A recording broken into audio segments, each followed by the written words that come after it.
Ini yang akan disampaikan oleh Ketua Program Studi Administrasi Publik. Nah, ini akan langsung disampaikan oleh Ketua Program Studi Administrasi Publik, yaitu Ibu Lilis Suryani, SMSI. Kepada Ibu, kami persilahkan.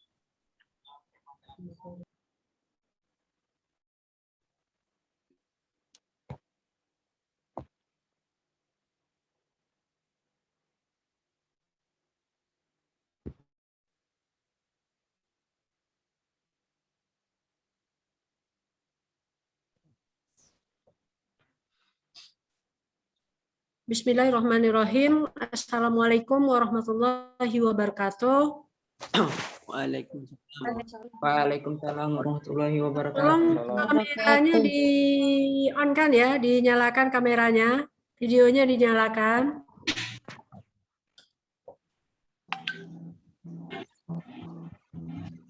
Oke, adik-adik sekalian, sebelum kita memperkenalkan program studi kita ini, ya mungkin singkat dulu ya, Ibu mau perkenalkan diri ya.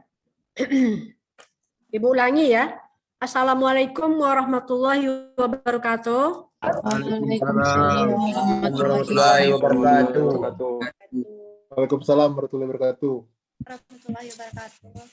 Puji syukur kita panjatkan kehadirat Allah Subhanahu wa taala yang telah memberikan rahmat dan karunia-Nya kepada kita berupa kesempatan dan kesehatan sehingga kita bisa melanjutkan ya. Kalau tadi di ruang aula psikol kita sudah mendengarkan hal-hal yang berkaitan dengan fakultas kita. Nah, siang hari ini kita lanjutkan dengan segala sesuatu yang berkaitan dengan program studi ya. Selanjutnya salawat serta salam kita hadiahkan kepada junjungan kita Nabi besar Muhammad SAW dengan melafazkan Allahumma sholli ala Sayyidina Muhammad wa ala ali Sayyidina Muhammad. Adik-adik sekalian, acara kita pada siang hari ini mungkin tidak lama ya, paling lama nanti jam 3, mudah-mudahan ini sudah berakhir ya. Namun sebelum itu Ibu akan memperkenalkan dulu secara singkat unsur yang ada di Prodi. Yang pertama Ibu sendiri sebagai Ketua Program Studi Ilmu Administrasi Publik. Mungkin singkat tentang Ibu ya. Ibu dulu alumni S1-nya dari Universitas Gadjah Mada Yogyakarta. Mengambil jurusan sosiologi, kemudian dilanjutkan dengan S2-nya di program administrasi publik ya, itu mengambil di Universitas Padjadjaran Bandung yang bekerja sama dengan Universitas Islam Riau. Nah, kemudian Ibu diterima di fakultas ini pada tahun 98, jadi kalau dihitung sampai sekarang itu sudah lebih dari 20 tahun ya. Mungkin itu singkat ya dari Ibu. Kemudian Prodi juga dibantu oleh seorang sekretaris Prodi. Nah, tadi yang pertama membuka acara itu adalah sekretaris Prodi Administrasi Publik namanya Pak Eko Handrian, SOS MSI ya. Jadi nanti ke depan adik-adik itu akan banyak berinteraksi dan berkomunikasi dengan Ibu dan Pak Eko ya. Oh ya, nama Ibu, lupa Ibu sampaikan tadi, nama Ibu Lilis Suryani. Ya, kalau sehari-harinya cukup dipanggil dengan Lilis ya, Bu Lilis. Nah, kemudian ini di sebelah Ibu juga ada ketua labor kita, yaitu Bapak Andri Kurniawan. Nah, beliau ini nanti yang akan membantu adik-adik ketika nanti ada kegiatan yang berkaitan dengan praktek ya. Praktek di labor untuk adik-adik ke depan nanti. Nah, beliau inilah yang akan membantu dan memandu nantinya gitu ya. Nah, kemudian mungkin Ibu langsung saja ini ya kepada materi yang akan kita share pada siang hari ini. Pertama mengenai sejarah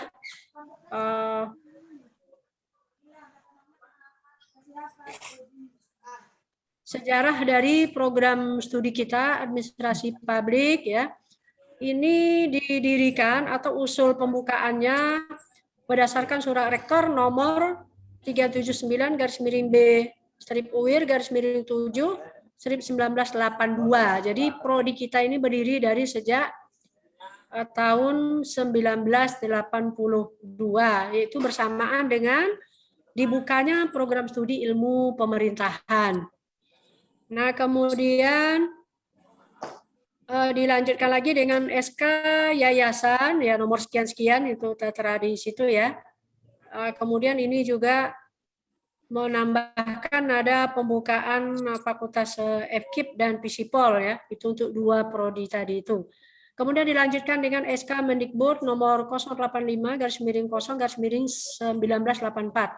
Nah, ini pemberian status pertama yaitu statusnya terdaftar. Kemudian dilanjutkan lagi pada tanggal 31 Mei tahun 1990, ini berdasarkan SK Mendikbud RI nomor 03800 garis miring 0 garis miring 1990. Nah, pada tanggal ini kepada kita sudah diberikan status disamakan ya dengan sebutan jurusan ilmu administrasi ya.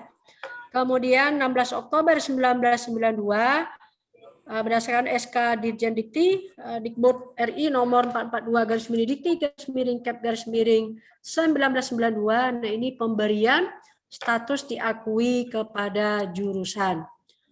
Nah, kemudian ini yang terbaru, itu tadi secara singkatnya, ini yang terbaru status dari akreditasi program studi kita pada saat ini adalah terakreditasi B ya, ini dengan nomor SK-nya 4769 garis miring SK garis miring ban strip PT garis miring AK strip PPJ garis miring S garis miring tahun 2020 ya. Jadi ini nilai B berlaku untuk 5 tahun ke depan sampai tahun 2025 ya. Nah, mungkin nanti seiring dengan waktu adik-adik bisa berkunjung ke kampus, apa itu arti akreditasi bagi sebuah program studi, nah nanti akan kita coba jelaskan ya. Nah, berikutnya visi ya, dari program studi kita, dan ini sudah kita, insya Allah sudah kita bakukan ya. Visinya adalah unggul dalam pengembangan studi manajemen publik berbasis iman dan takwa. Nah, ini sedikit mengadopsi dari visi universitas kita ya, terutama untuk yang kata berbasis iman dan takwa. Kemudian misi yang akan kita capai ke depan adalah, nah ini pertama, menyelenggarakan dan mengembangkan pendidikan dan pengajaran ilmu administrasi publik yang bermutu dan profesional dalam studi manajemen publik sesuai dengan kebutuhan dan dinamika publik. Kemudian yang keduanya, menyelenggarakan kegiatan penelitian, mendorong terciptanya iklim penelitian yang baik dan menghasilkan penelitian, serta menyebarluaskan penelitian ilmu administrasi publik dalam studi manajemen publik. Selanjutnya yang ketiga, menyelenggarakan kegiatan pengabdian kepada masyarakat di bidang administrasi publik. Yang keempat, menyelenggarakan dakwah Islamiyah berlandaskan bil lisan, bil qalam, bil hal, dan bil hikmah. Yang terakhir, mengembangkan kerjasama tridharma perguruan tinggi dengan berbagai institusi dalam dan luar negeri. Nah, itu ada 5 berarti misi dari program studi kita sebagai turunan dari visi yang sudah ditetapkan di awal tadi. Nah, selanjutnya untuk adik-adik sekalian ketahui, di program studi kita itu kita punya kekuatan ya, terutama terkait dengan SDM-nya. Yang pertama, profesor kita punya 1 orang ya. Ini apakah gabung Bapaknya nanti? Ada gabung. Kalau nanti beliau ini bergabung, kita coba sapa ya, sambil menunggu ini ya. Kalau nggak ada, besok kita jadwalkan khusus untuk berkenalan dengan dosen di program studi kita. Nah, ini satu orang profesor ini namanya adalah Bapak Profesor Dr. Sufyan Hamim ya. Orangnya yang mana ya, mudah-mudahan besok beliau bisa gabung dengan kita. Berikut ada 3 orang doktor ya.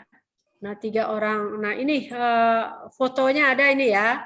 Tapi kita belum bisa berinteraksi karena tadi info terbaru beliau lagi ngajar di Pascasarjana kita ya. Ini namanya Bapak Profesor Dr. Sufyan Hamim SH.MSI ya. Beliau ini dulu di zamannya merupakan profesor termuda ya di universitas kita ya dulu. Ini jenjang pendidikan yang beliau tempuh ya. Yang berikutnya ini senior kita juga, namanya Bapak Dr. Ahmad Tarmizi Yusa MA. Nah, ini senior yang ada di program studi kita. Ini latar belakang pendidikannya S1 dan S3 beliau ya. Nah, mudah-mudahan besok kita bisa berinteraksi langsung dengan beliau. Berikutnya ini ada Bapak Dr. Herdi Salioso SE.MA. Ini merupakan dosen tetap prodi kita, di mana beliau ini juga merupakan praktisi ya, atau yang birokrat yang berkiprah di instansi pemerintah. Nah, posisi beliau adalah sebagai sekretaris daerah Kota Dumai atau Sekda Kota Dumai. Ini latar belakang pendidikannya dan beliau ini sudah doktor ya. Berikutnya ini juga senior kita ya, Bapak Dr. Andes Zulkifli MSI.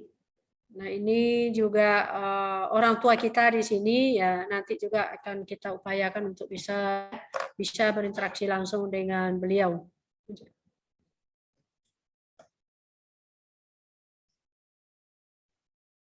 Oke, yang berikutnya ada Bapak Dr. Andes Safril Abdullah MSI. Ini salah satu dosen yang ada di prodi kita. Beliau ini dulu juga pernah menjabat sebagai kepala tata usaha di fakultas kita ini ya. Sebagai KTU. Nah, sekarang beliau di samping sebagai KTU juga dulu pernah menjabat di instansi pemerintah sebagai anggota KPU ya, Komisi Pemilihan Umum Provinsi Riau, dan sebelum itu di Kabupaten Kampar ya. Jadi ada beberapa dosen di prodi kita ini yang juga berkiprah di instansi pemerintah ya. Berikutnya ada Bapak Dr. Andes Parjiana MSI. Nah, beliau ini adalah dosen di program studi kita ini yang tadi adik-adik sudah kenal sama beliau.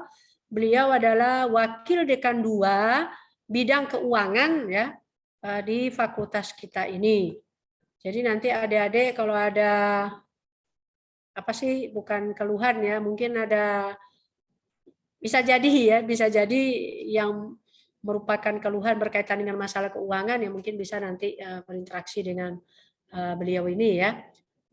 Ini namanya tadi Pak Parjiana. Berikutnya ada Bapak Kartius Esos MAP. Nah, beliau juga salah satu SDM yang potensial di prodi kita ini. Nah, nanti adik-adik bisa banyak ya berdiskusi dengan beliau, terutama berkaitan dengan kebijakan publik ya. Kemudian yang berikutnya Bapak Henry Andri Esos MSI. Ini beliau ini saat ini lagi menempuh pendidikan S3 ya. Ya, mudah-mudahan kita doakan dalam waktu yang tidak terlalu lama beliau sudah memperlihatkan progres yang ya, kita doakan mudah-mudahan beliau cepat selesai ya. Kemudian menjadi amunisi tambahan bagi prodi kita ini. Ya, itu harapan kita semua. Berikutnya ini Ibu sendiri ya.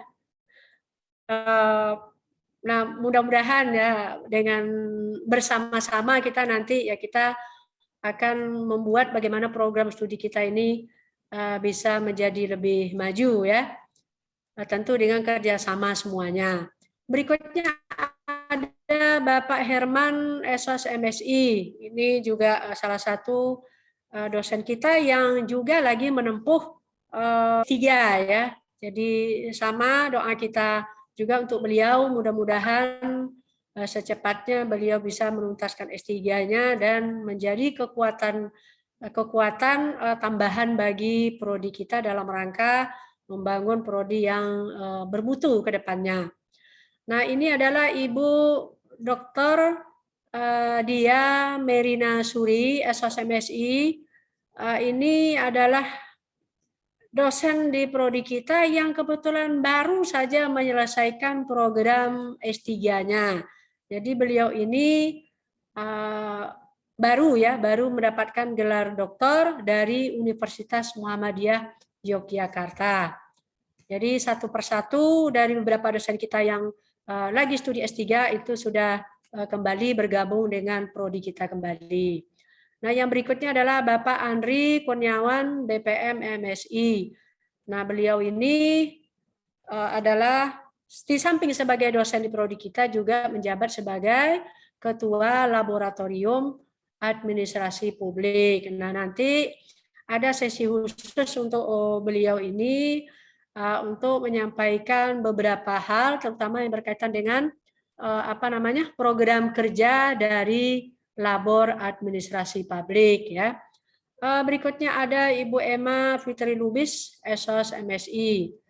Nah, Bu Emma pada saat ini di samping beliau merupakan dosen di prodi kita, nah beliau juga dikaryakan pada program studi sebelah atau di program studi administrasi bisnis sebagai sekretaris.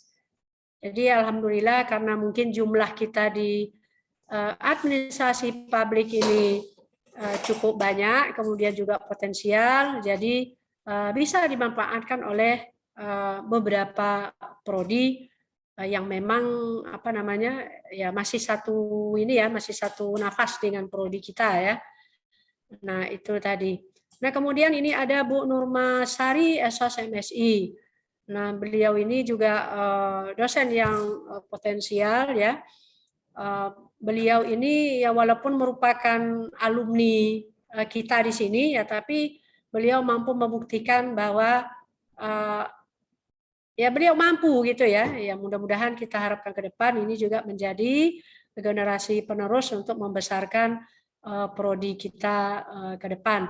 Nah, saat ini Bu Nurma sebelumnya Bu Nurma itu juga menjabat sebagai sekretaris prodi ketika Pak Hendri ketua prodinya ya. Nah, ini yang berikutnya ini adalah Bapak Raden Imam Al-Hafiz SOS MSI.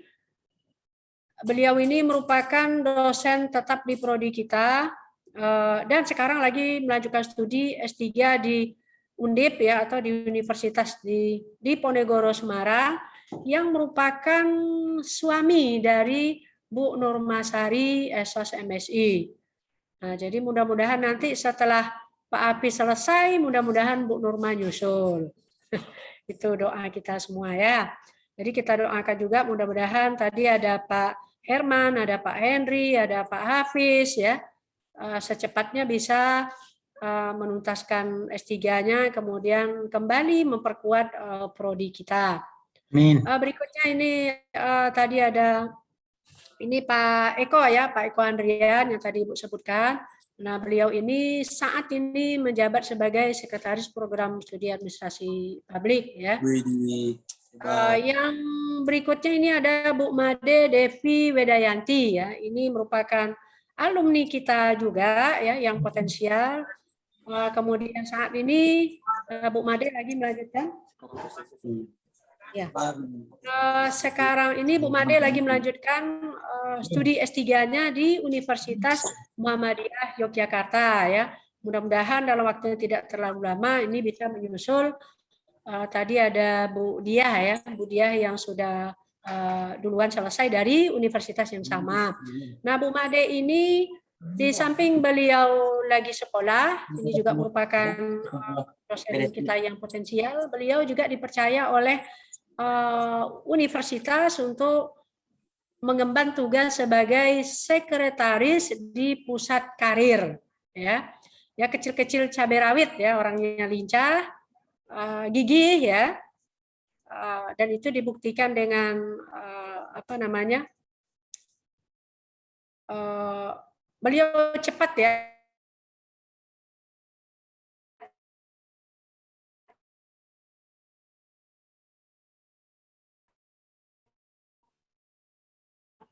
kembali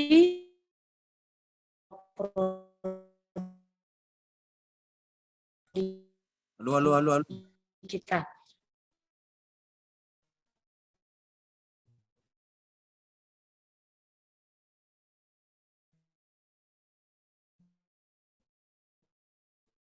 Itu tadi mengenai perkenalan singkat.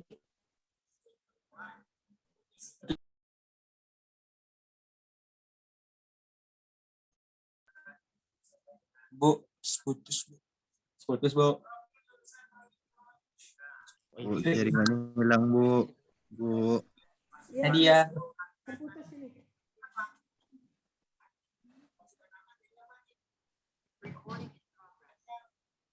Ibu yang tadi mana, teman-teman? Halo, bisa dengar suara Ibu? Nah, udah, Bu. Bisa, Bu. Bisa banget. Ibu bisa dulu.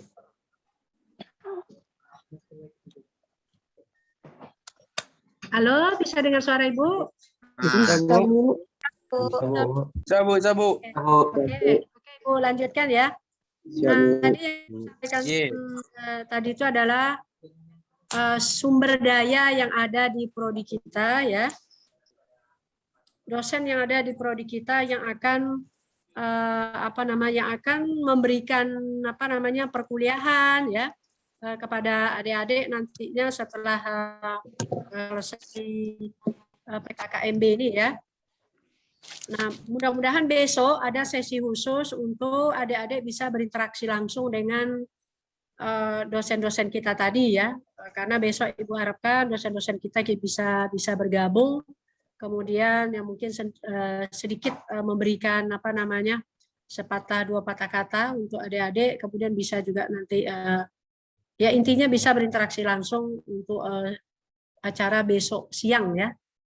Kita berharap mudah-mudahan semuanya nanti bisa gabung. Oke, kita lanjutkan ya. Nah, di program studi kita ini, nah tentu nanti adik-adik, halo? Di program studi kita ini, adik-adik nanti akan berhadapan dengan yang namanya kurikulum ya. Kurikulum itu memuat sebaran mata kuliah ya. Nah, namun sebelum itu Ibu akan coba jelaskan dulu. Nah, profil lulusan kita ke depan, profil lulusan itu maksudnya setelah adik-adik kuliah dari program studi kita ini, nah kira-kira adik-adik bisa berkiprah di mana saja ya. Nah, di situ ada adik-adik bisa berkiprah sebagai administrator publik. Katakanlah bekerja di instansi pemerintah, terutama ya, tidak menutup kemungkinan juga di swasta sebagai tenaga administrasi ya, administrator publik. Nah, kemudian bisa juga sebagai birokrat, ya. Kemudian bisa juga berperan sebagai analis kebijakan. Nah, selanjutnya bisa juga menjadi pegiat sosial, karena ketika kita bicara organisasi itu yang mungkin secara umum ya kita tahu public privat ya, tapi saat ini itu nama satu lagi ya, public privat tambah non profit ya. Nah, itu tempat dari pegiat sosial itu di situ. Kemudian bisa juga nanti berperan sebagai peneliti ya. Nah, itu di sebelah ada deskripsinya itu ya. Besok adik-adik kalau udah seiring dengan waktu insya Allah itu bisa dipahami ya.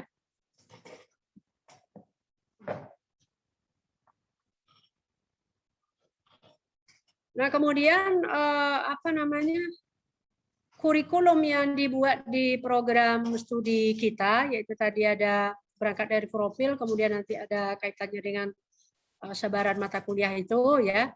Nah, itu untuk apa namanya, mengcover capaian pembelajaran, ada nanti yang berkaitan dengan sikap, kemudian keterampilan umum, ada keterampilan khusus, kemudian juga terkait dengan pengetahuan. Nah, ini yang merupakan capaian pembelajaran yang akan dicapai nantinya. Nah, ini adik-adik mungkin perlu Ibu jelaskan sedikit. Eranya sekarang kan istilahnya MBKM ya, atau Merdeka Belajar Kampus Merdeka.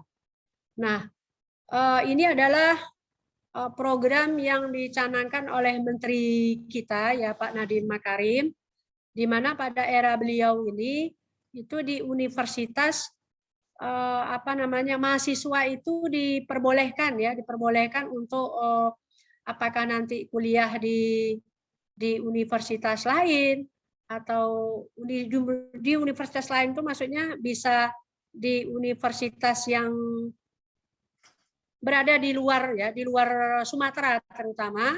Kemudian bisa juga mengambil mata kuliah itu nanti di prodi yang berada di universitas yang sama ya. Nah, itu total SKS yang secara keseluruhan ya, yang harus adik-adik selesaikan nanti jumlahnya 144 SKS. Nah, tetapi itu dengan rincian 100 SKS untuk mata kuliah wajib di prodi, kemudian yang 44-nya ini adalah SKS Merdeka Belajar. Ini nanti yang melalui Pak Eko nanti akan dijelaskan sedemikian rupa. 44 ini pembagiannya seperti apa ya. Kemudian 6 SKS ini merupakan tugas akhir yang dirinci dari seminar proposal atau proposal dan tugas berupa skripsi ya. Itu jumlahnya 6 SKS. Nah, kemudian ada mata kuliah pilihan ya. Mata kuliah pilihan ini ada 18 SKS, tapi adik-adik nanti ngambilnya hanya 9 SKS atau 3 mata kuliah. Nah, kalau untuk apa namanya, penjelasan mengenai kurikulum ini adik-adik masih sedikit apa namanya, ya katakanlah bingung ya.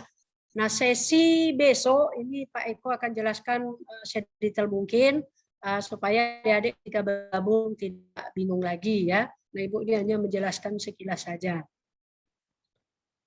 Berikutnya ini pembimbing akademik atau disingkat dengan dosen PA.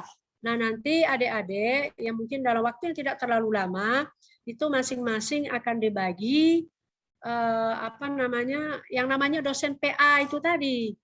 Nah, dosen PA ini tugasnya antara lain ini ada lebih kurang 5. Yang pertama, membantu mahasiswa menyusun rencana studi sejak semester pertama sampai mahasiswa itu selesai studi ya. Jadi nanti adik-adik kalau bingung umpamanya apakah itu berkaitan dengan jumlah SKS-nya atau dengan mata kuliah apa yang mau diambil ya, itu bisa berkonsultasi dengan dosen PA. Kemudian berikutnya memberikan pertimbangan tentang mata kuliah ini wajib dan pilihan. Nah, tadi di awal kan ada mata kuliah wajib prodi, ada mata kuliah pilihan ya. Nah, itu nanti bisa juga berkonsultasi atau berdiskusi dengan dosen PA. Yang berikutnya memberikan pertimbangan terhadap banyaknya SKS yang akan diambil ya. Nah, itu kan nanti di samping digiring oleh nilai. Nah, biasanya juga mahasiswa kalau masih bingung berapa SKS sih yang boleh saya ambil ya. Kalau umpamanya boleh sekian mata kuliah apa saja sih ya. Nah, itu juga bisa didiskusikan dengan dosen PA. Kemudian membantu mahasiswa menyalurkan minat dan bakatnya untuk meningkatkan kemampuan akademiknya. Ini mungkin berhubungan dengan mata kuliah pilihan barangkali ya. Nah, yang terakhir membantu mahasiswa memahami materi perkuliahan dan manfaat mempelajari ilmu yang diambil. Nah, ini apakah yang apa namanya, memahami materi berkaitan dengan dosen yang bersangkutan atau dengan dosen lain yang mungkin ada semacam tips barangkali, ada arahan barangkali ya dari dosen PA ya untuk bagaimana adik-adik bisa memahami materi perkuliahan secara lebih baik ya. Nah, itu mengenai fungsi dosen PA ya. Nanti akan di SK-kan itu ya. Semua adik-adik nanti kebagian mungkin satu orang dosen itu membawahi beberapa orang mahasiswa ya. Nah, tinggal dilihat aja nanti. Di samping itu juga kalau dulu salah satu fungsi lain dari dosen PA itu juga menandatangani apa namanya? Iya. Masih ada ya ini ya. Ini wewenangnya ada 6 ya. Nah, ini memberikan nasihat itu termasuk ya, termasuk fungsi dosen PA. Kemudian jika ada adik-adik menghadapi masalah yang berkaitan dengan akademis ya, atau mahasiswa yang ya masalah akademis, itu juga bisa berkomunikasi atau berinteraksi atau berdiskusi dengan dosen PA. Kemudian membantu mahasiswa mengembangkan kemampuan akademik, membantu mengatasi masalah yang menghambat kelancaran, kemudian meneruskan permasalahan mahasiswa yang bukan wewenangnya kepada pihak yang berwenang ya. Kemudian membantu mahasiswa dalam menentukan topik atau karya ilmiah atau tugas akhir yang berupa skripsi ya. Jadi ada cukup banyak fungsi dan wewenang dari dosen PA. Nah, silakan nanti adik-adik jangan sampai sama dosen PA-nya nggak kenal ya. Jadi ketika sudah ditunjuk, ya mungkin sebaiknya adik-adik bersilaturahmi dengan dosen PA-nya. Nah, kemudian yang tidak kalah pentingnya ya jangan takut dan jangan malu untuk jumpa dengan dosen PA ya. Nah, itu mungkin yang berkaitan tadi dengan dosen penasehat akademis. Nah, ini kewajibannya ya. Ini mungkin diperuntukkan untuk dosen yang mana beliau ini berperan sebagai pembimbing akademik ya. Berikutnya ini adalah media ya, media dalam proses pembelajaran. Nah, adik-adik untuk adik-adik ketahui kita kan sampai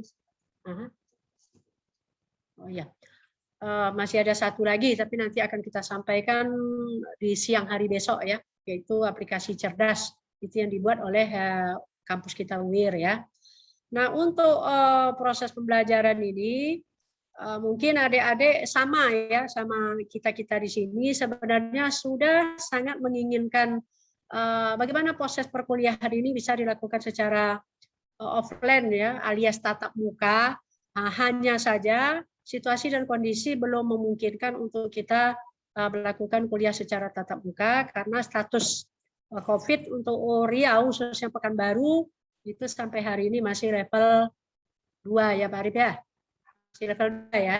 Masih level 2 dan instruksi dari universitas ya. Kita semester ini perkuliahan masih dilakukan secara daring.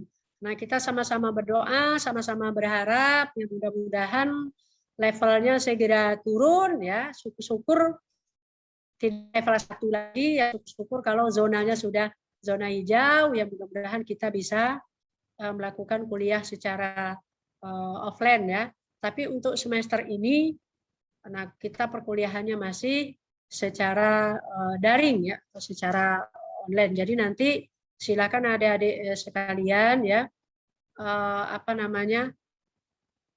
manfaatkan ya jika ada kuota dari Kemendikbud ya itu silakan dimanfaatkan kalau memang ada ya, kalau tidak ya pandai-pandailah gitu ya.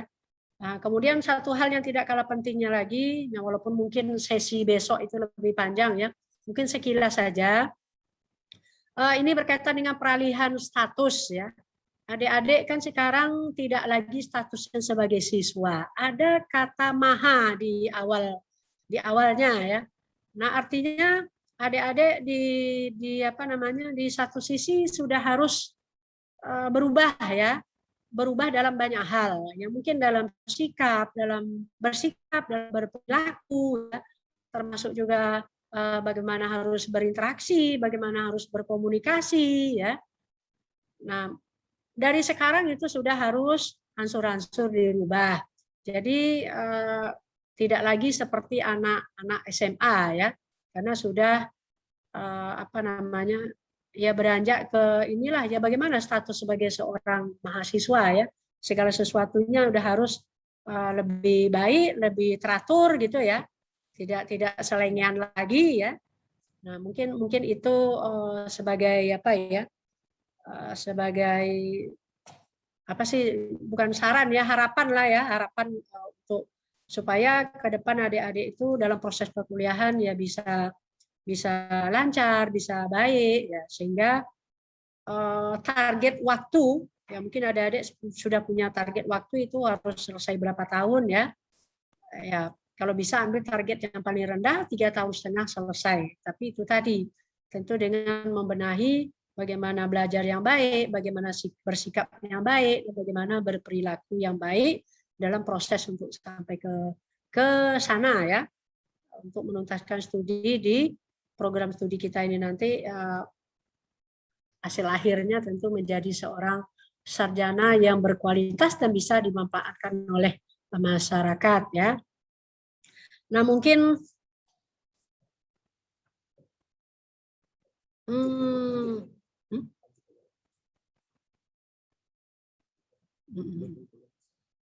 Oke, itu tadi ada beberapa slide yang Ibu lewatkan ya, karena ini akan kita bahas besok saja ya, sesi besok siang ya, karena ini kita dibatasi oleh waktu.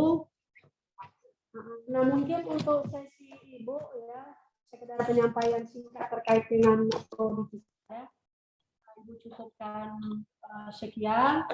Mohon maaf kalau ada yang kurang pas. Terima kasih banyak.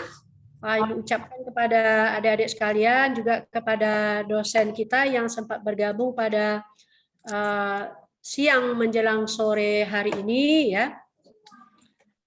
Ibu lupa tadi ya, Ibu mengucapkan selamat datang dan selamat bergabung pada program studi administrasi publik. Mudah-mudahan adik-adik betah belajar di sini, betah menimba ilmu di sini. Ya, insya Allah nanti kita dosen akan berupaya memberikan yang terbaik. Nah, dengan harapan adik-adik nanti sekeluarnya dari program studi kita ini bisa bermanfaat bagi masyarakat atau instansi di mana adik-adik ingin berkiprah ya. Itu saja dari Ibu. Sekali lagi terima kasih. Ibu tutup. Wassalamualaikum warahmatullahi wabarakatuh. Waalaikumsalam warahmatullahi wabarakatuh. Waalaikumsalam warahmatullahi wabarakatuh. Waalaikumsalam. Terima kasih, Bu. Ya, sama-sama. Selanjutnya Ibu kembalikan kepada Bapak Eko. Terima kasih, Bu. Ya, silakan Pak Eko. Belum mati sih skillnya.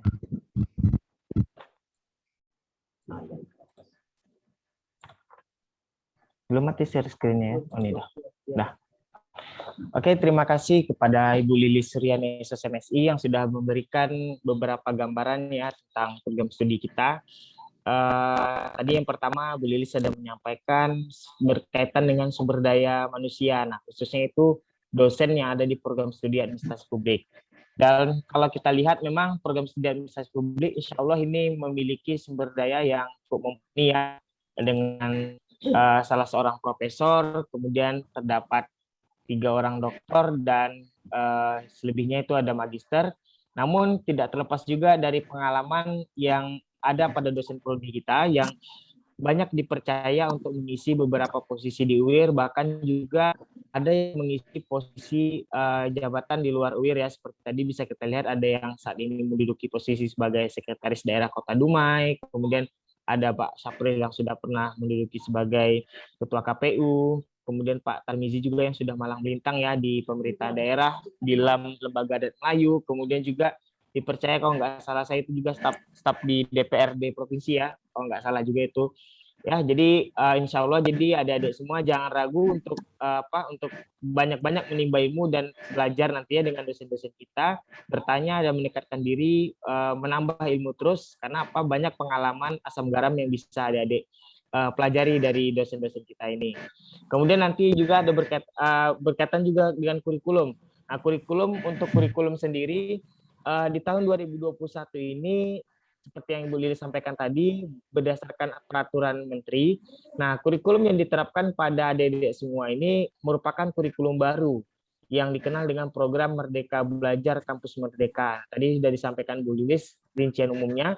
Jadi adik-adik semua pada kurikulum 2021 ini itu hanya diwajibkan 100 SKS untuk belajar di prodi. 44 SKS adik merdeka. Adik-adik sekalian merdeka untuk belajar, baik itu mengikuti kegiatan perkuliahan di luar prodi, di luar universitas, atau melalui kegiatan magang yang sudah disampaikan tadi ya oleh Pak WD3, ada 8 kegiatan. Nah, itu kembali kepada adik-adik semua. Atau adik-adik semua tidak ingin mengikuti program MBKM, tapi ingin tetap belajar di program studi, itu juga bisa 44 SKS tetap diambil di program studi. Nah, namun kalau kita bahas secara detail di sini, saya rasa takut nanti waktunya tidak cukup. Nanti kita sharing session aja ya, jadi sistem tanya jawab saja. Jadi apa yang adik ingin pertanyakan, silakan nanti adik angkat tangan. Untuk itu sebelum kita masuk ke sesi pengenalan dengan labor, jadi kita tuntaskan dulu berkenaan dengan prodi. Nah, jadi untuk adik-adik yang ingin bertanya nih berkaitan dengan program studi administrasi publik, silakan angkat tangannya, langsung saja jawab ya. Langsung saja jawab, langsung saja ditanyakan apa yang ingin ditanyakan, atau bisa melalui chat. Ya, ayo adik-adik sekalian, ada yang ingin ditanyakan? Raise hand aja. Silakan raise hand di Zoom-nya, kemudian nanti kita berikan mikrofonnya untuk bicara. Ayo adik-adik, ada yang mau ditanyakan?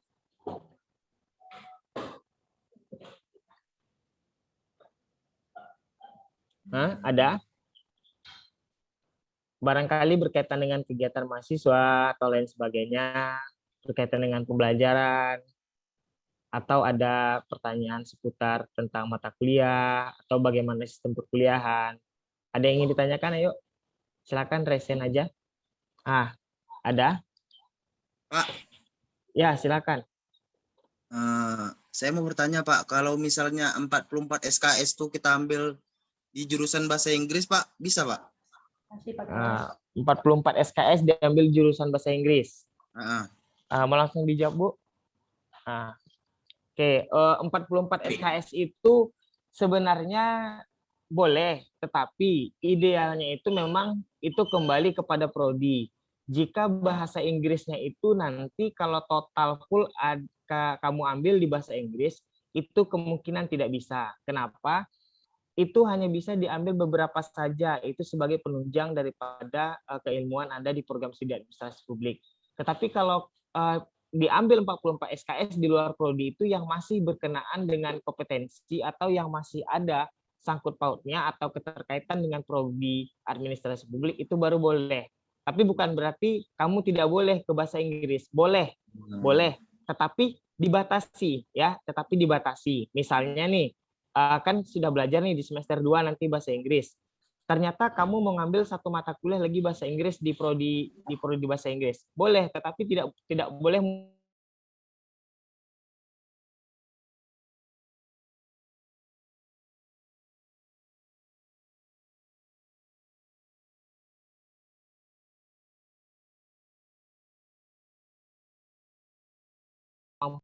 itu magang boleh, tapi tidak 44 SKS langsung magang.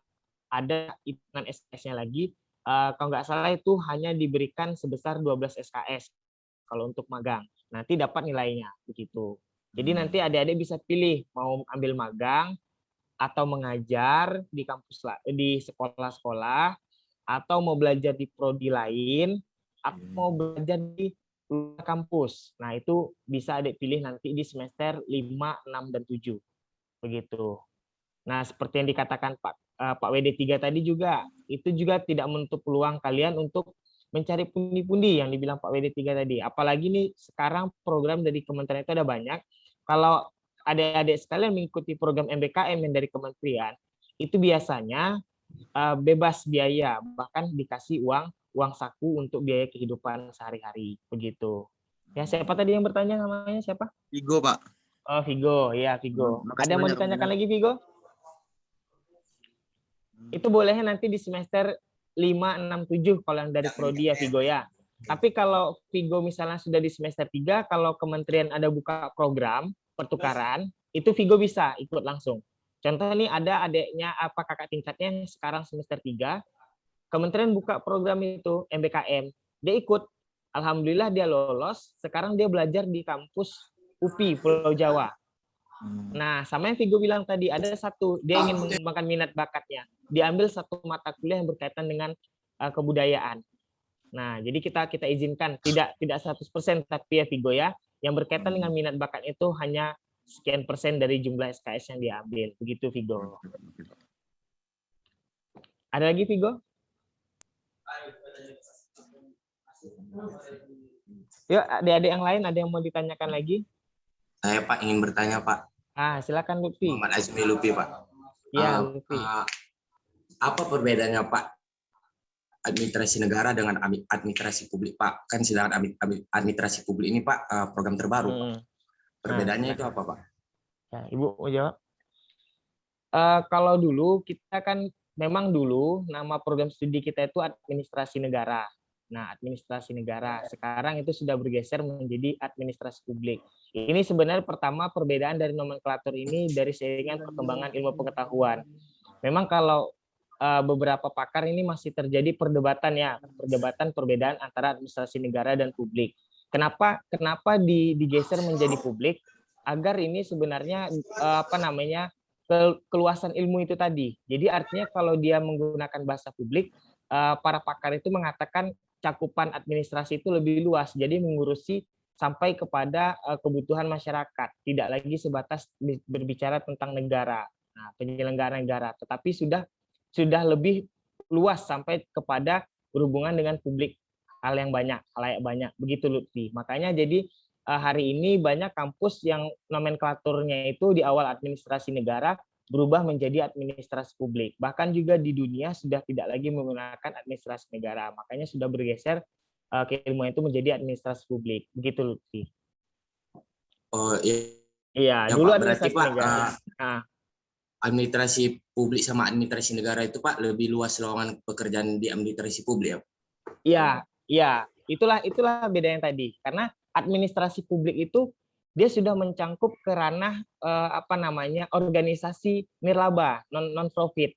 Nah, jadi kita juga sudah mengkaji bagaimana sih organisasi itu tidak hanya di sektor publik, tetapi juga sudah mengkaji bagaimana keterlibatan organisasi non profit seperti NGO atau lembaga swadaya masyarakat itu dalam perannya di sektor publik itu tadi sendiri, Lutfi. Jadi makanya lulusan administrasi publik itu bisa dikatakan bisa masuklah kemana-mana saja gitu, karena di dalam penyelenggaraan administrasi publik itu tidak akan terlepas dari tiga organisasi tadi, private, publik, dan sosial tadi, nirlaba tadi, begitu Lutfi.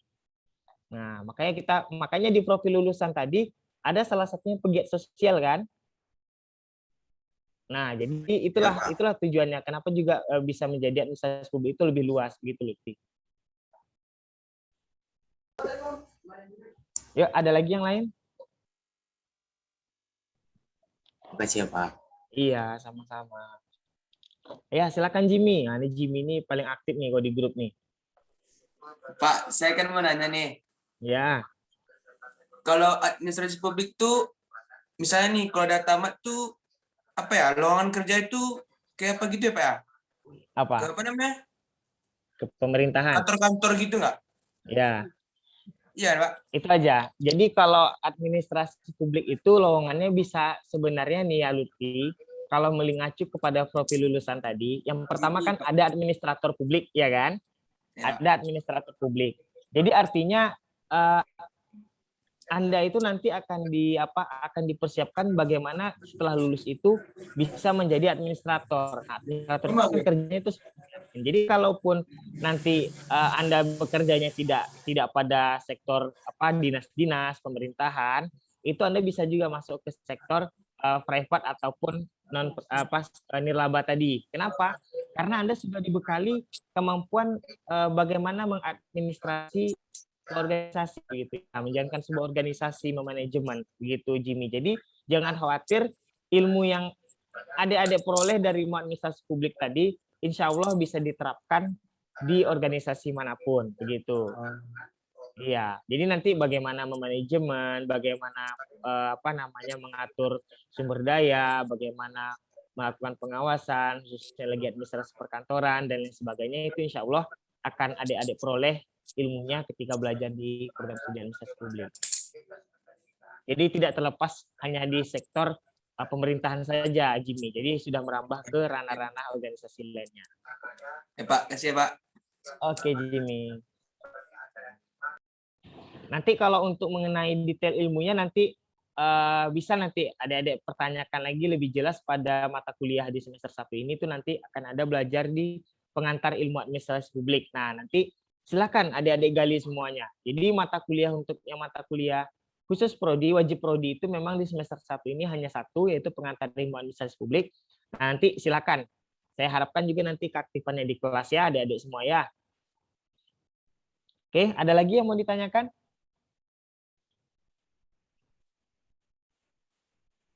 Ada lagi? Yuk, angkat tangannya, raise hand. Ayo, yang cewek lagi, yang cewek, yang perempuan. Masa dari tadi laki-laki semua? Ceweknya Pak, pemalu semua, Bu. Pemalu semua. Cindy. Siapa lagi nih? Yolanda. Nuratun. Nadia, tanyalah Nadia. Putri. Banyak nih yang cewek nih. Coba satu atau dua angkat tangan lah. Apa yang mau ditanya? Nadia tuh, Bu. Nadia, Bu. Nadia. Ya, Nadia mau nanya apa? Bu, saya mau bertanya. Nah, silakan Meli.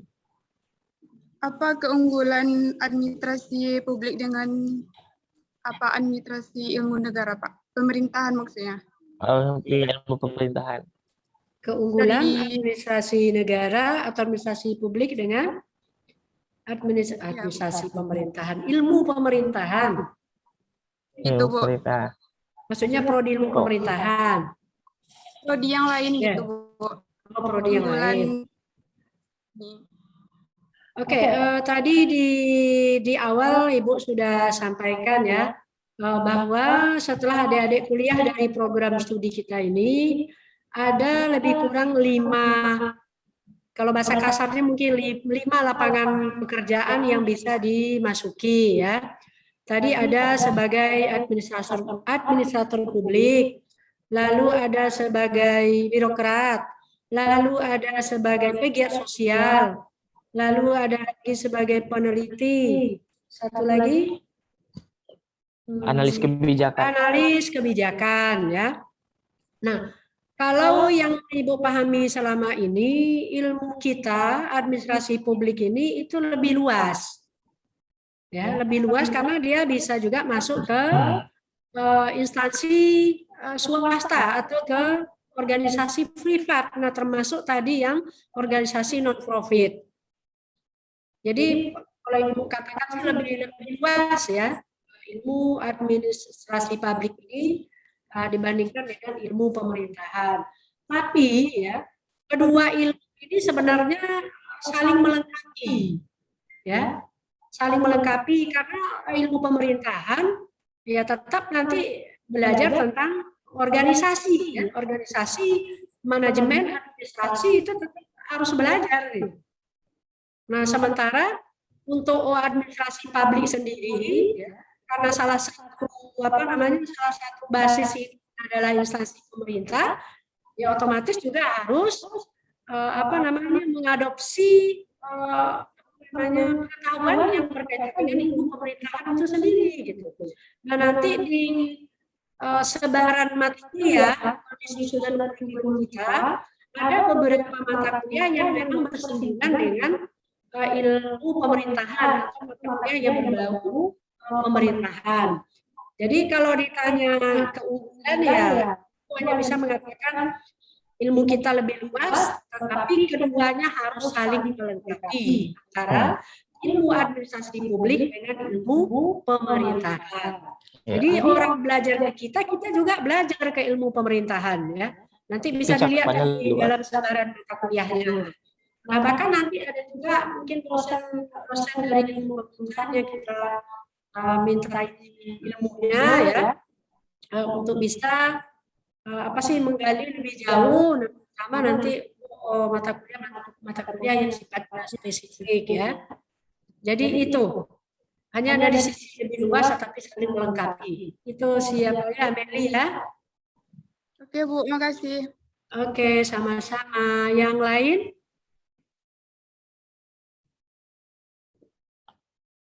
Silakan. Si Humaira ya, nama singkatnya kali ya. Humaira Nair. Oh. Ada yang mau ditanya? Nah, enggak dulu, Bu. Udah. Winda Novita. Mita. Atau yang lain? Sarifah, ada yang mau ditanya, Sarifah? Mita Novita, Bu. Mita Novita, silakan Novita. Iya, Mita, ya silakan. Apa yang mau ditanya? Assalamualaikum Pak dan Ibu. Iya, salam. Suaranya dikerasin dikit, suaranya. Ya, Assalamualaikum Ibu dan Bapak. Saya ingin bertanya. Ya, waalaikumsalam. Untuk semester pertama ini kita ada berapa SKS ya Pak, Bu? Dan kemudian apakah SKS itu orangnya lebih atau dari Suaranya hilang mesti apa? Putus-putus. Coba agak ini sedikit. Untuk semester pertama ini Siapa? Kok bisa hilang? apakah dengar suara saya Pak? Iya, dengar. Oke, ya lanjut. Untuk semester pertama ini kita ada berapa SKS ya?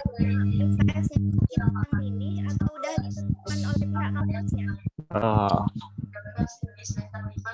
Oke, Mita, untuk ini Pak Iko yang akan jawab ya. Untuk Mita, kalau semester 1 ini SKS itu sudah ditentukan oleh fakultas sebenarnya dan prodi. Jadi untuk semester 1 ini kalian sudah dibatasi sebanyak 20 SKS. 20 SKS, semester 2 juga 20 SKS, semester 3 20, semester 4 20, 5 18, 6 7 itu 20 SKS. Gitu. Tapi nanti tidak tertutup kemungkinan kalau kita ingin mengambil ke semester atas itu bisa. Tetapi nanti harus itu tadi gunanya pembimbing akademik. Misalnya begini, Mita nanti di semester 3 itu hanya 20 SKS. Ternyata Mita ingin mengambil semester atas misalnya, menjadikan maksimal 24 SKS. Begitu ya Mita ya. Masih ada sisa 24 SKS kan maksimal tuh. Tapi Mita harus berkonsultasi dulu. Nah, berkonsultasi dengan pembimbing akademik. Diizinkan nggak Mita untuk mengambil SKS dengan jumlah yang lebih daripada yang telah ditentukan. Nah, itu tadi dengan syarat pertama IPK-nya tidak boleh di bawah dari 3. Nah, kemudian nanti dicek kembali oleh pembimbing akademik apakah mata kuliah yang Mita ambil ke atas tersebut merupakan mata kuliah bersyarat atau tidak. Karena kalau mata kuliah bersyarat maka Mita tidak boleh mengambil ke atas, begitu. Jadi ada syarat-syarat ketentuan yang menjadi syarat agar seorang mahasiswa itu boleh mengambil SKS lebih atau tidak, begitu Mita.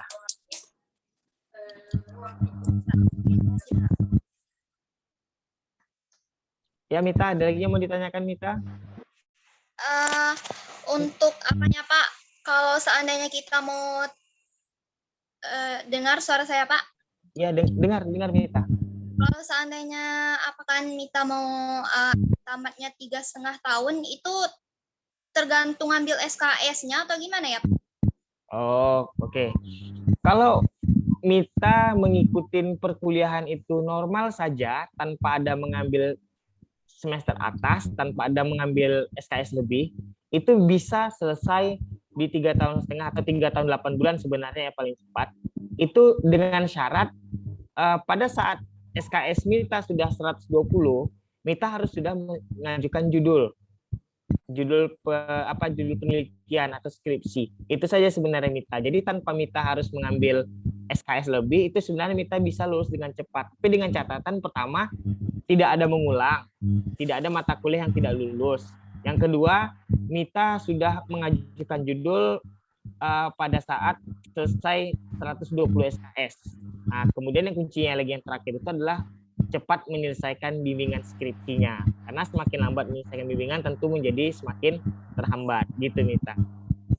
Ya Pak, Tujuan untuk mengambil mata kuliah ke atas atau semester atau SKS lebih itu sebenarnya selain mempercepat juga mengurangi beban belajar di semester akhir. Agar apa? Jadi pada saat semester sudah di ujung di atas semester 5 itu, jadi beban SKS di semester 5 ke atas itu sebenarnya sudah berkurang. Nah, itu juga sebenarnya merupakan tujuan dari mengambil SKS lebih itu Mita, gitu. Ya. Iya, Pak. Makasih, Pak. Ya.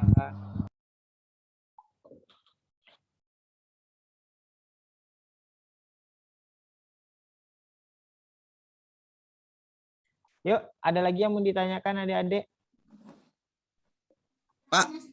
Ya, silakan Vigo. Untuk proses pembelajarannya kapan bisa dimulai, Pak? Proses pembelajarannya Senin. Kamis, oh berarti Senin ya. Oke. Bu Kaprodi bilang Senin. Nah, Senin. Jadi pesan kan saya sudah bagikan kelas ya, kelas. Ya, Pak. Nanti yang baru memberikan nama ketua kelas itu baru kelas B ya kalau nggak salah ya, si Mita ya ketua kelasnya ya. Kelas B kemarin Meli ya, Meli. Kelas B itu Meli kalau nggak salah ketuanya. Cuman yang kelas A itu belum menyerahkan nama ketua kelasnya. Nah nanti sampaikan dengan kami, kemudian nanti akan kami share jadwal dan juga nama-nama dosen beserta nomor handphone yang akan mengajar di semester 1. Nah, begitu. Nanti silakan ketua kelasnya menghubungi dosennya, kapan mulai belajar dan media apa yang digunakan dalam proses pembelajaran. Nah, makanya besok itu kita ada pertemuan lanjutan di kegiatan PKKMB ini yang bersama organisasi Himia Publik. Nah, itu juga nanti akan membahas mengenai bagaimana sih nanti adik-adik tata caranya beretika, bagaimana tata cara menghubungi dosen. Nah, besok akan disampaikan, akan diajarkan oleh kakak-kakaknya nih, seniornya dalam menghubungi dosen. Sehingga nanti ada etika-etika yang perlu adik-adik perhatikan di dalam bersilaturahmi atau berkomunikasi dengan dosen ya. Nah, besok itu akan disampaikan tuh bagaimana Kak cara ngubungin dosen. Nah, silakan besok ditanyakan dengan seniornya. Nah, itu besok kegiatan lanjutan kita. Kenapa? Kalau kita mau bahas semua di siang hari ini tidak akan cukup waktunya. Makanya besok siang adik-adik semua gabung kembali. Nah, di sana nanti akan ada sharing session itu bersama Himia Publik atau seniornya yang sudah mengalami banyak pengalaman. Nanti silakan adik-adik belajar ya. Oke, jika tidak ada pertanyaan lagi karena waktu juga sudah menunjukkan pukul 2 atau pukul 14:17, langsung saja kita masuki session berikutnya, yaitu pengenalan atau pemaparan berkenaan dengan tugas pokok dan fungsi daripada laboratorium administrasi publik yang dalam hal ini akan disampaikan oleh Bapak Andri Kurniawan, BPM MSI. Pada Bapak, silakan. Kami persilakan.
Cukup?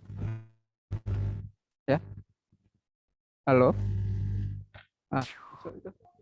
Ya.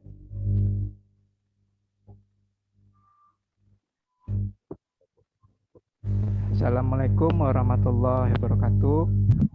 Waalaikumsalam. Warahmatullahi wabarakatuh. Wabarakatuh. Yang pada mahasiswa-mahasiswi angkatan baru yang telah bergabung di Universitas Islam Riau, Fakultas Ilmu Sosial dan Politik, Program Studi Administrasi Publik. Yang Bapak data di sini jumlah mahasiswanya ada sebanyak 77 orang mahasiswa. Ya, terima kasih sekali telah memberikan kepercayaan kepada Universitas Islam Riau, khususnya Administrasi Publik. Baik, agar tidak berlama-lama lagi, saya akan perkenalkan diri dulu. Nama saya, nama Bapak adalah Andri Kurniawan, BPM MSI. Sekarang dipercayakan untuk mengemban amanah sebagai Ketua Labor Administrasi Publik. Gimana sih, Pak?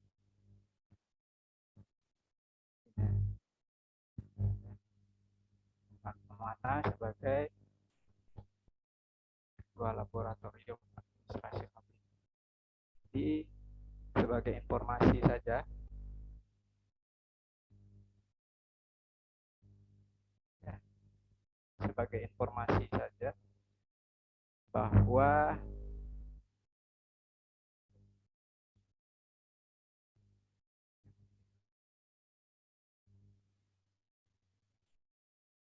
bahwa kegiatan-kegiatan laboratorium ini tentunya adik-adik semua, mahasiswa-mahasiswi mungkin baru mengenal ya apa itu istilah laboratorium, mengapa laboratorium itu ada di bidang sosial. Mungkin seperti yang kalian ketahui, bagi-bagi yang ada jurusan sekolah SMA atau SMK-nya di masing-masing sebelum masuk universitas ya, mengenal istilah laboratorium itu mungkin ditujukan untuk eksak ya.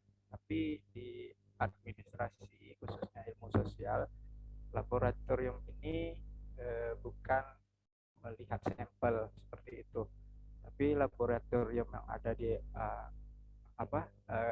ilmu sosial ini, administrasi publik ini, dia sebagai wadah untuk pengembangan kemampuan akademik. Seperti apa contohnya? Misalnya adik-adik ada proyek, misalnya ada program kegiatan kemahasiswaan, ada proyek penelitian ya. Nanti biasanya laboratorium administrasi publik akan membantu adik-adik menyelesaikan setiap kegiatan-kegiatan tersebut ya. Jadi di sini laboratorium administrasi publik sudah ada SK mengenai uraian tugas. Bapak ingin share kepada adik-adik semua bahwa berdasarkan SK dekat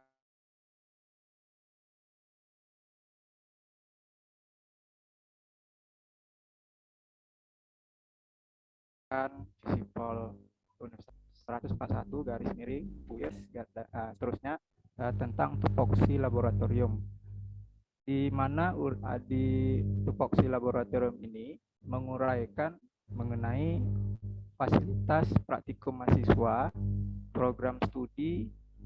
Bapak juga bersama dengan ketua program studi sebagai unit kerja ya, atasan. Kalau ada struktur organisasi, Bapak terhubung kepada ketua program studi untuk menjalankan agenda-agenda kegiatan-kegiatan yang dibuat atau dibentuk oleh program studi.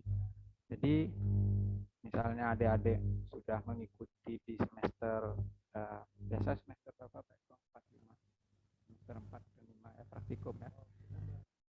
Nah, semester 3 kalau sudah memulai aktivitas di semester 3 mengenai manajemen perkantoran, ya bisa nanti kita praktekkan mungkin di laboratorium, mungkin kedepannya ya ada pertimbangan untuk penambahan perangkat. Karena selama ini laboratorium kita sangat-sangat terbatas, terutama tentang sumber daya manusia dan aset. Mungkin kita akan kedepannya kita akan menambah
Oke, mohon maaf ada sedikit trouble ya. Ini berkenaan dengan jaringan atau perangkat Pak Andri. Jadi kita tunggu sebentar lagi berkenan dengan labor.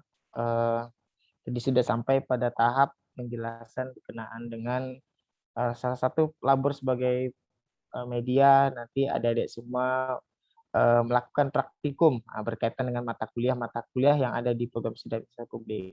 Nah, jadi nanti ada beberapa mata kuliah yang memang sudah kita sajikan untuk adik-adik semua agar bisa nanti dipraktekkan.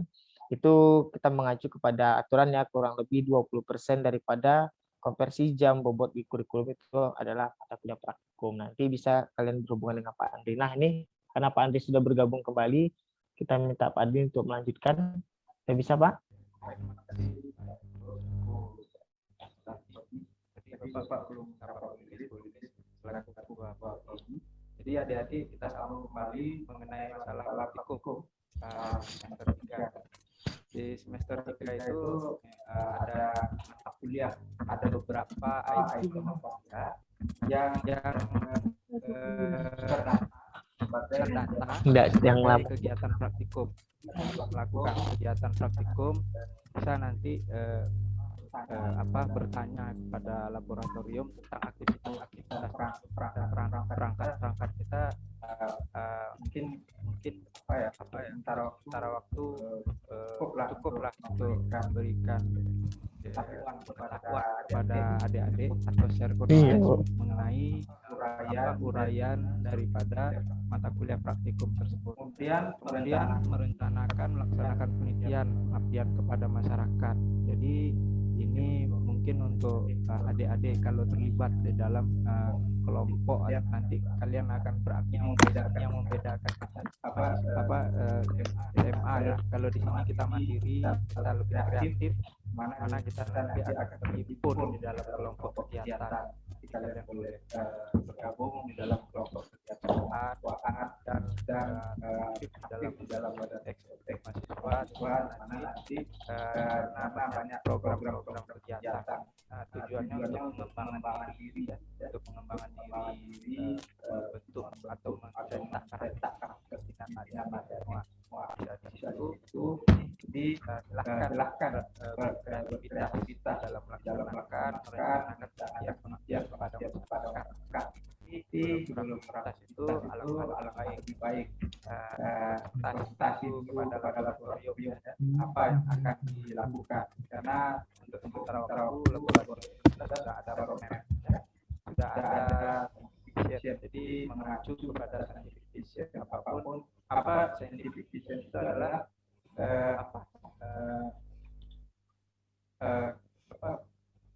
acuan kita di dalam melakukan aktivitas. Jadi kalau adik-adik melakukan aktivitas pengabdian itu harus mengacu pada acuan disiplin keilmuan tersebut. Kemudian yang ketiga yang sudah diuraikan di dalam KDKK itu melaksanakan pelatihan kepada mahasiswa. Nah, dosen maupun masyarakat ya sesuai kompetensi masing-masing program studi. Jadi pelatihan kepada mahasiswa ini maksudnya jadi selagi kegiatan dan kemahasiswaan itu berkaitan tentang pengembangan kemampuan diri, ya mungkin diberikan akses dan mati lagi Pak, putus lagi Pak. Kegiatan Suaranya. Koneksi internetnya nggak stabil.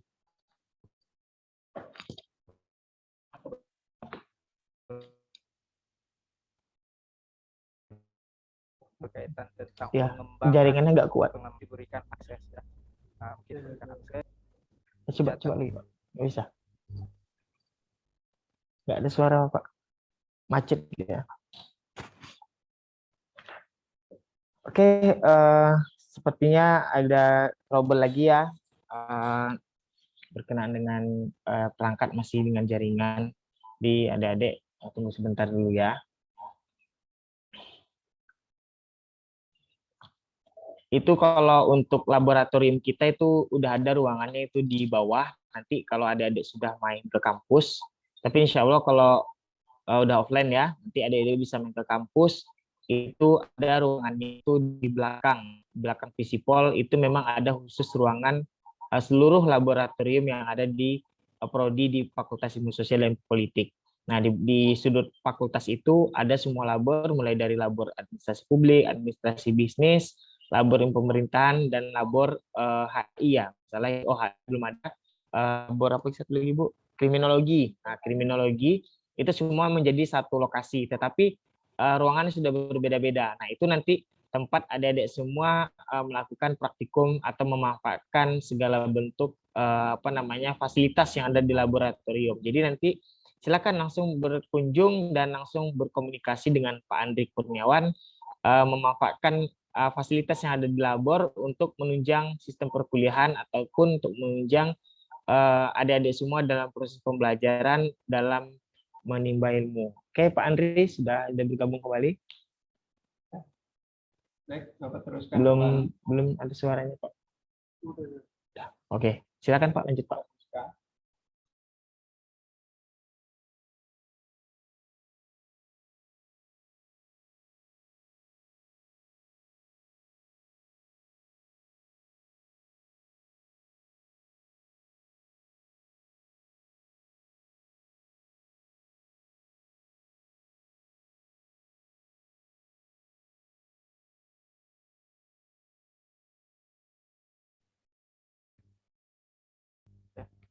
Kemudian uraian di dalam SK yang keempat itu melaksanakan pelatihan baik kepada mahasiswa, dosen, masyarakat sesuai kompetensi masing-masing program studi, dan kemudian memberikan pelayanan bagi sivitas akademika dalam hal pengembangan ilmu pengetahuan, teknologi, dan seni, kemudian mengkoordinasikan penerbitan jurnalnya secara berkala. Ini adalah rumusan tugas yang dibentuk oleh tim laboratorium. Satu, membantu mereview perencanaan aktivitas rutin tahunan kemahasiswaan secara terjadwal, baik itu aktivitas luar dan dalam kampus, berdasarkan prosedur yang mengacu kepada Scientific Vision Prodi. Yang kedua, memfasilitasi review agenda kegiatan kemahasiswaan dengan mempertimbangkan aspek governing personality atau pembentukan potensi diri mahasiswa. Yang ketiga, mereview layanan praktikum mahasiswa tahapan demi tahapan kegiatan mengacu kepada Scientific Vision Prodi. Yang keempat, penyuluhan perencanaan program dan proyek kemahasiswaan seperti mereview tahapan demi tahapan mulai dari urusan administrasi, booking tempat, peminjaman peralatan, kendaraan, dan logistik. Kemudian ada urusan yang berlangsungnya program kemahasiswaan tersebut adalah memvalidasi kehadiran narasumber, cenderamata, jadwal, rencana, ruangan narasumber, agen yang mendampingi narasumber, pegawai administrasi yang membantu, kemudian membantu pelayanan undangan, kemudian siapa moderator, tertib acara program, menentukan plan E dan plan B apabila ada kegiatan yang bermasalah nanti kalau seandainya narasumber tidak dapat mengikuti ya. Kemudian mempersiapkan urusan akhir program kemahasiswaan tersebut. Apakah tersedianya kendaraan, narasumber, jalur jalan VIP, tempat hadiah dan sambutan. Mungkin bisa mendiskusikan itu kepada laboratorium. Kemudian menghimpun data, inventaris data pelaksanaan pelayanan program, proyek kegiatan kemahasiswaan. Apakah itu adalah data mengenai praktikum, ya, data hanya sebagai inventaris kegiatan terhadap kegiatan yang dilakukan prodi. Jadi adik-adik bisa memberikan kopian mungkin ke laboratorium sebagai bukti pertinggal bahwa kegiatan itu akan dilaksanakan. Jadi melegalisir lah ibaratnya kegiatan-kegiatan tersebut. Jadi fungsi yang dilakukan laboratorium adalah memberikan akses kepada mahasiswa untuk menggunakan fasilitas labor sebagai tempat sharing knowledge. Ya, silakan adik-adik mendatangi laboratorium, ada di lantai 1 ya, di belakang ya, di belakang.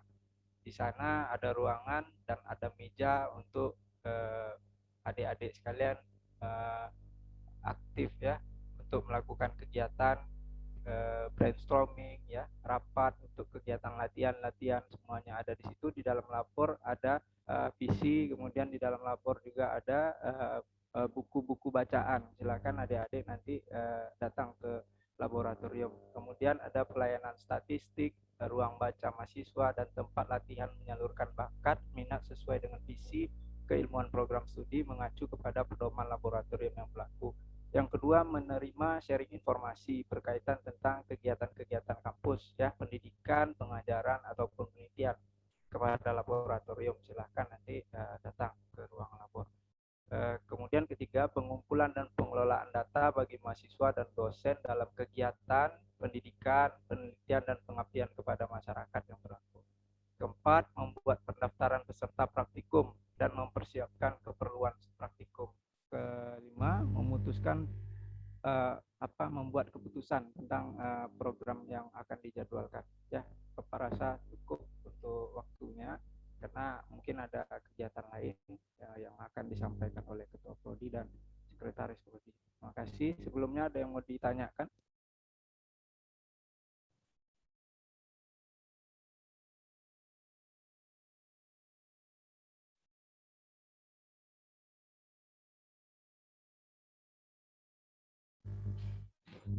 Ayo adik-adik, ada yang mau ditanyakan berkenaan dengan seputar labor?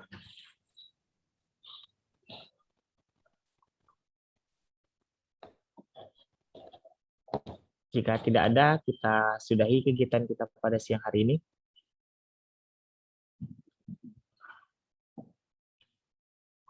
Ada yang bertanya? Oke, baiklah. Ini karena waktu juga kita kan sampai pukul 3.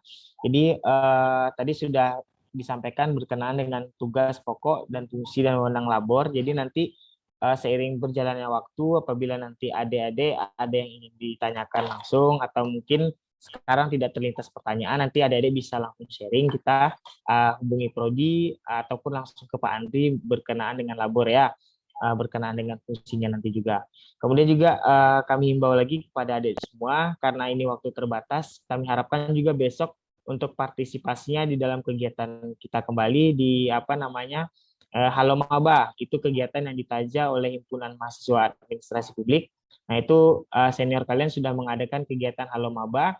Nanti di sana kegiatan itu kita yang pertama ada silaturahmi dengan dosen-dosen prodi.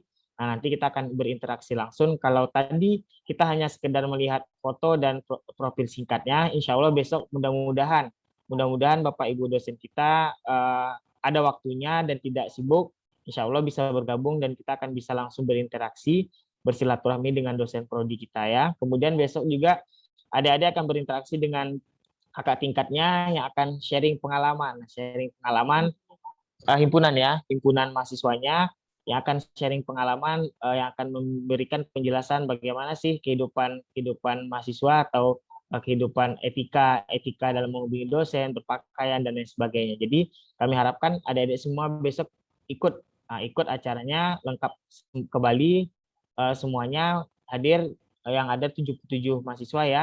Nah, jadi disimak agar bisa diterapkan di dalam proses pembelajaran nantinya. Kemudian sebelum kita tutup, ini ada beberapa menit video singkat dari Himpunan Mahasiswa Administrasi Publik. Nah, barangkali nanti melalui video ini ada yang tertarik untuk bergabung di Himia Publik. Sebelumnya kita saksikan bersama-sama, merupakan persembahan dari Himpunan Mahasiswa Ilmu Administrasi Publik.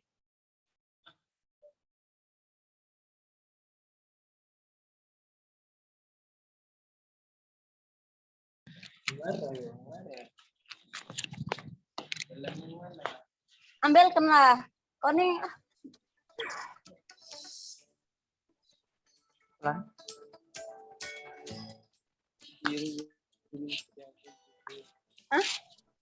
Ih, kok warna-warni jadinya helm aku buat merusak.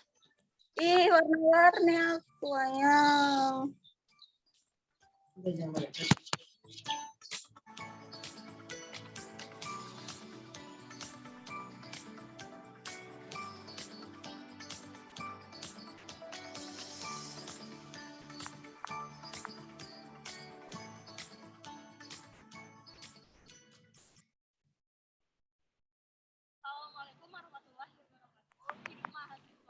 Halo Maba Administrasi Publik 2021. Boleh kakak perkenalkan diri? Jika tak kenal maka tak sayang. Baik, perkenalkan nama kakak Gina Sonia. Kakak sebagai pelaksana tugas sementara Himia Publik 2021. Kakak ingin menyampaikan kepada adik-adik semua bahwasannya tetap semangat untuk mengikuti perkuliahan dan kegiatan-kegiatan kampus lainnya. Wassalamualaikum warahmatullahi wabarakatuh. Salam mahasiswa, hidup mahasiswa.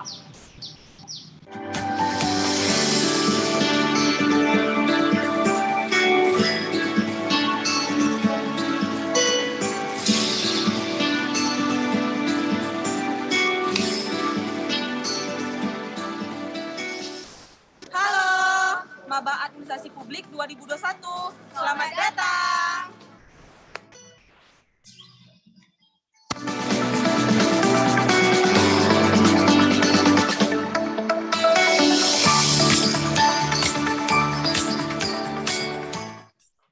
Assalamualaikum warahmatullahi wabarakatuh. Hidup mahasiswa. Di video ini akan menjelaskan sekilas tentang apa itu Himia Publik atau Himpunan Mahasiswa Administrasi Publik dan juga apa saja nih kegiatan ataupun program yang ada di Himia Publik. Himia Publik adalah organisasi yang berbasis profesional dan kekeluargaan. Himia Publik menjadi wadah seluruh mahasiswa administrasi publik Universitas Islam Riau dalam menggali potensi-potensi mahasiswa administrasi publik. Di dalam organisasi Himia Publik mempunyai struktur organisasi mulai dari Bupati, Wakil Bupati, Sekretaris, Bendahara, Dinas Pendidikan, Dinas Keagamaan, Dinas Minat Bakat, Dinas Kesejahteraan Masyarakat, Dinas Komunikasi dan Informasi. Himia Publik menjadi organisasi yang berkualitas dalam menggali potensi dan menjadi jembatan bagi mahasiswa administrasi publik dalam memperoleh prestasi.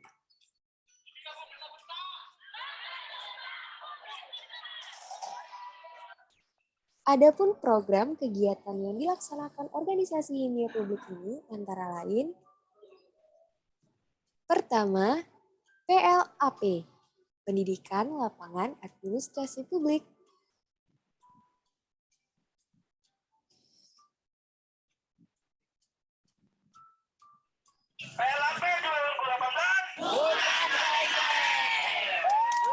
Kedua, Temu Ramah Administrasi Publik. Ketiga, LDKO, Latihan Dasar Kepemimpinan Organisasi.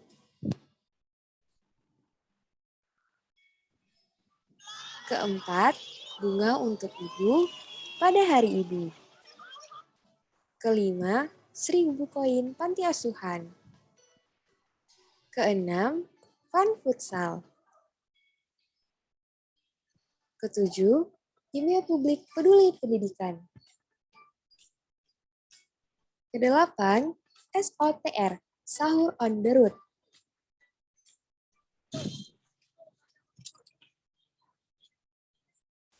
Kesembilan, kurma HP, kumpul Ramadan kimia publik. Kesepuluh, peran Sumatera, pertemuan mahasiswa administrasi publik se-Sumatera. Peran Sumatera 2019. Selamat datang mahasiswa baru administrasi publik. Gali potensimu, raih prestasimu.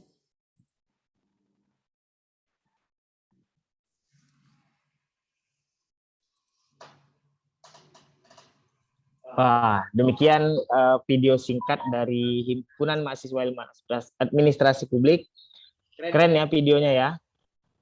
Nah, itu merupakan gambaran dari aktivitas mahasiswa ilmu administrasi publik. Jadi, adik-adik jangan ragu lagi, Anda bisa lihat bahwasanya senior-senior Anda yang berkecimpung di kegiatan organisasi Himpunan Administrasi Publik ini memang adalah orang-orang yang aktif, yang kreatif. Bahkan ada orang yang tidak bisa apa-apa menjadi bisa apa-apa dengan bergabung di himpunan ini. Nah, untuk lebih dekatnya lagi, besok jangan lupa untuk hadir di kegiatan kita di Halo Maba, kegiatan himpunan mahasiswa ini pada pukul 1 siang hari ya. Oke, sebelum kita tutup kegiatan pada siang hari ini, mohon adik-adik semua diaktifin kameranya, kita foto shoot bersama.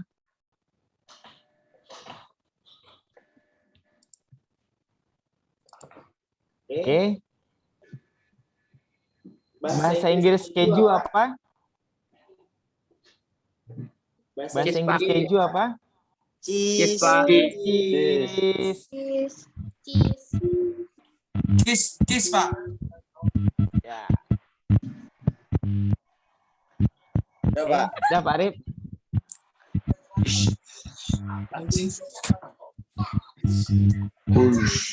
Pak, dulu kita foto lagi. Jangan lupa ya follow Instagram dan Facebook Prodi ya. Nanti informasi juga akan update di sana ya.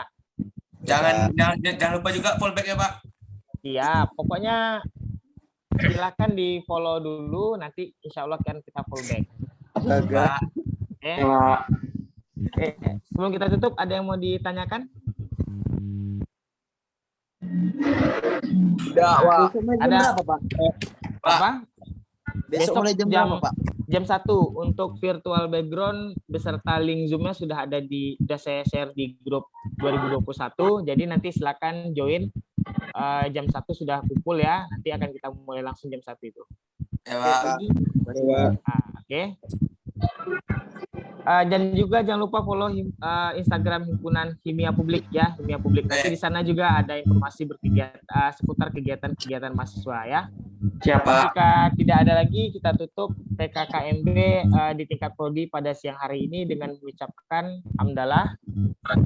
Alhamdulillah. Billahi taufiq wal hidayah. Wassalamualaikum warahmatullahi wabarakatuh. Waalaikumsalam.